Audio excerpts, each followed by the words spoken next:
என்ன தம்பி அது முன்னாடி நீ கொடுத்துட்டியா அப்படின்னு. என்னை எல்லாத்துக்கும் முன்னாடியே கொடுத்து, நீங்களும் இங்கே உள்ள ஆள் கேரளாலேருந்து வந்திருக்கு, உங்களுக்கு அப்புறம் தான் நான் கொடுத்து அந்த பொண்ணு அடிச்சுட்டு போயிடுச்சு அப்படின்னுவார். அவ்வளோ பிரமாதமான ஒரு ஆக்டர்ஸ் சினிமாவுக்கு கிடைச்சதுக்கு ரொம்ப ரொம்ப நன்றி. ஸோ உங்களுக்கும் வாழ்த்துக்கள். விவேக் பிரதர், கவிஞர், ரொம்ப ரொம்ப நன்றிங்க பிரதர். எங்கள் படத்துக்குள்ளே நீங்கள் இருக்குது. எப்படி ராஜகன் அப்பாவை நான் சொன்னேன்னா அதே மாதிரி எங்களுக்கு கிடைச்ச மிகப்பெரிய மரியாதை பிரதர். என் அன்பு தம்பி உதயசங்கரோட க்ளோஸ் ஃப்ரெண்டு நீங்கள். அவர் மூலமாக எனக்கு நீங்கள் பழக்கம். ரொம்ப நாள் நம்ம ரெண்டு பேரும் பேசிக்கிட்டு இருக்கோம். ரெண்டு பேரும் ஒர்க் பண்ணாட்டாலும் உங்கள்கிட்ட நம்மகிட்ட நான் பேசிக்கிட்டே இருக்கேன். அவ்வளோ ஒரு நம்பிக்கையுரிய ஒரு ஆள் நீங்கள். அவ்வளோ ஒரு எனர்ஜி. நீங்கள் பேசுகிற அந்த அமைதியாக பேசுகிற 4 வார்த்தை அவ்வளோ நமக்கு ஒரு எனர்ஜியாக இருக்கும்.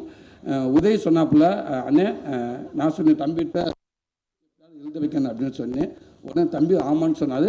உதயசங்கர் பேசினார். பேசிட்டு உதயசங்கர் என்கிட்ட தம்பி பேசுகிறப்ப ஒரு வார்த்தை சொன்னாப்புல, அண்ணே பார்த்துக்கிறேன்ட்டாருன்னு கம்பெனிலேருந்து ப்ரொடியூசர்கிட்ட சொல்லி பேமெண்ட் விஷயமா பேச சொல்லுங்கன்ட்டு. என்ன பேசினாங்க தெரியாது.